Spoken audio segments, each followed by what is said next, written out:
Bismillah wa salatu wa salam ala rasulillah. Assalamu alaikum wa rahmatullahi ta'ala wa barakatuh. Dans notre monde, il existe de plus en plus de matériel intelligent, d'outils qui ont été créés pour faciliter certaines actions. Pourtant, il faut bien que ces machines soient guidées et donc programmées par quelqu'un.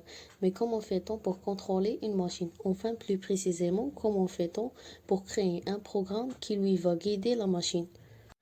Avant de vouloir créer un programme d'informatique, on va devoir réussir à communiquer avec la machine. Pour cela, on va utiliser un langage que peut comprendre un ordinateur, un langage d'informatique, un langage de programmation.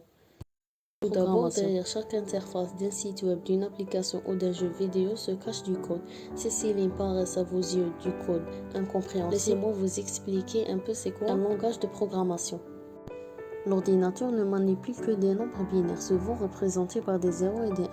Vous comprenez alors que si un humain devait coder des programmes en binaire, ce serait une tâche totalement imbuvable. C'est pour cela qu'on a inventé des langages d'informatique qui font le lien entre l'humain et la machine. En effet, il va falloir vous soumettre à une syntaxe précise. Chaque langage de programmation possède son propre vocabulaire, c'est-à-dire un ensemble de symboles et de mots-clés qui ont du sens pour le langage, et sa propre grammaire, c'est-à-dire comme ces symboles et des mots-clés peuvent être agencés. Et des langages de programmation. Il existe un très grand nombre comme le C, C++, C Sharp, Java, Python, Ruby. Chacun de ces langages a ses propres caractéristiques. Certains seront plus appropriés que d'autres selon les projets, mais gardez à l'esprit qu'une même application peut être programmée en plein langage différent. Parmi les langages les plus utilisés de nos jours, il existe le Python. Qu'est-ce que Python? Python est un langage de programmation. Il permet, comme les autres langages, grâce à une syntaxe, de communiquer avec une machine. Il a été inventé par Guido van Rossum en 1989 qui lui donne ce nom en hommage à la série maintenue Python. Python est le langage qui connaît depuis quelques années la plus grande croissance faisant de lui d'après Stack Overflow, le langage le plus populaire. Il est utilisé par les développeurs mais aussi les mathématiciens, data analyst, data science, les étudiants et même les enfants. En France, c'est d'ailleurs le langage de programmation officiel donné par l'éducation nationale. Mais pourquoi cette popularité?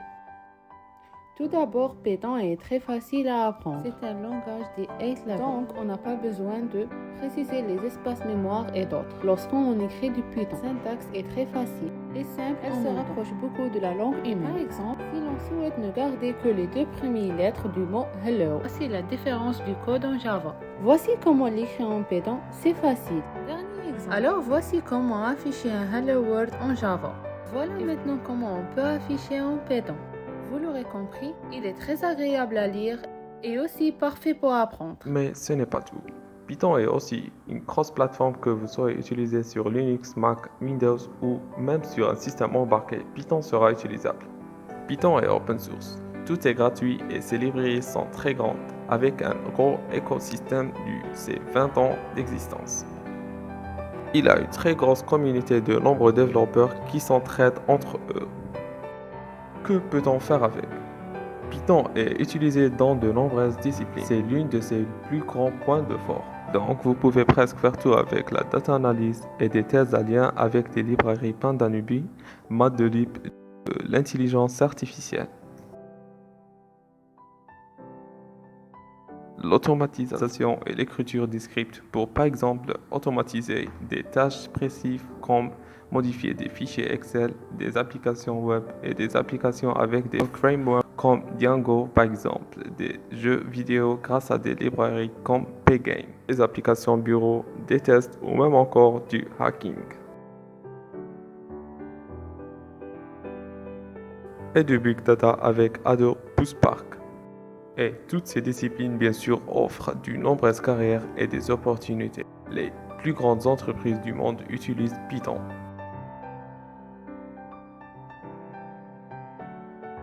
Google utilise pour améliorer ses résultats de recherche, les serveurs clients de Dropbox ou codés en Python. Netflix se sert d'une machine learning et Python pour les recommandations de ses clients. La National Security Agency utilise Python pour l'analyse de sa cybersécurité et la scientifique de la NASA utilise Python pour leurs calculs et de nombreuses autres sociétés. Développeur Python est l'une des métiers les plus recherchés par les recruteurs dans le monde. Le salaire d'un développeur Python en France commence en 55 000 € par an, monte rapidement avec les années d'expérience. Et aux États-Unis, un développeur Python gagnant au moins 115 000 $ par an. Thanks for watching this video. Don't forget to subscribe to our YouTube channel.